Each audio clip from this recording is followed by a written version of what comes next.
कई दिनों के विहार के बाद गौतम बुद्ध मगध की राजधानी राजगृह से प्रस्थान करने वाले थे।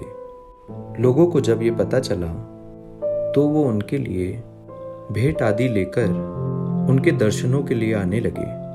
अपने शिष्यों के साथ बैठे हुए बुद्ध लोगों की भेंट स्वीकार कर रहे थे। सम्राट बिन्नीसार ने उन्हें भूमि, खाद्य, वस्त्र, वाहन आदि प्रदान किए। नगर सेठों ने भी धन, धान्य व स्वर्ण आभूषण उनके चरणों में अर्पित कर दिए। सभी के दान को स्वीकार करने के लिए बुद्ध अपना दायां हाथ उठाकर स्वीकृति इंगित कर देते थे। भीड़ में एक वृद्धा भी थी। वह बुद्ध से बोली, भगवान, मैं बहुत निर्धन हूँ। मेरे पास आपको देने के लिए कुछ भी नहीं है। आज मुझे पेड़ से एक आम गिरा हुआ मिल गया। मैं उसे खा ही रही थी कि तभी मैंने आपके प्रस्थान करने का समाचार सुना। उस समय तक मैं आधा आम खा चुकी थी।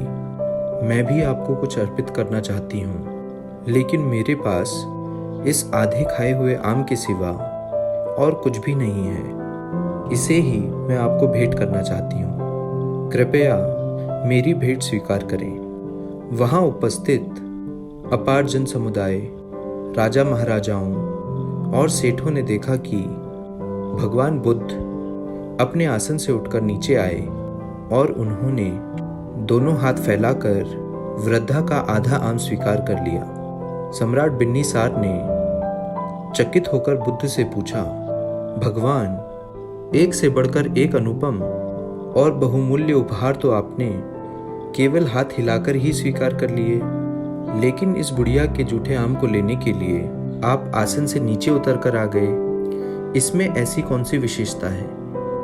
बुद्ध मुस्कुराकर बोले, इस वृद्धा ने मुझे अपनी समस्त पूंजी दे दी है। आप लोगों ने मुझे जो कुछ भी दिया है वह तो आपकी संपत्ति का मात्र एक छोटा सा हिस्सा है, और इसके बदले में आपने दान करने का अहंकार भी अपने मन में रखा हुआ है। इस वृद्धा ने मेरे प्रति अपार प्रेम और श्रद्धा रखते हुए मुझे सर्वस्व अर्पित कर दिया है। फिर भी इसके मुख पर कितनी नम्रता और करुणा है। इसलिए इस स्त्री का दान आप सभी लोगों के द्वारा दिए गए दानों में सर्वश्रेष्ठ है। समाज में अधिकतर लोग दान केवल इसलिए करते हैं ताकि उनको प्रसिद्धि मिल सके और उनके मन के अंदर बड़े और धनवान होने का जो अभिमान है उसे संतुष्टि मिल सके।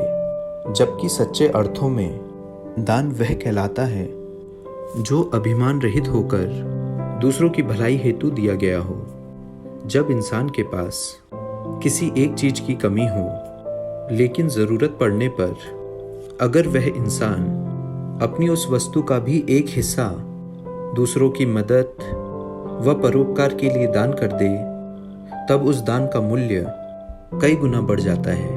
क्योंकि अतिरिक्त पड़ी हुई वस्तुओं का बंटवारा दान नहीं कहलाता, जबकि वो वस्तुएं जिनकी आपको भी ज़रूरत है और वे आपके पास सीमित मात्रा में हैं, लेकिन तब भी आप उन्हें दूसरों की मदद के लिए प्रस्तुत कर देते हैं, तो आप सच्चे अर्थों में एक दानी व्यक्ति हैं।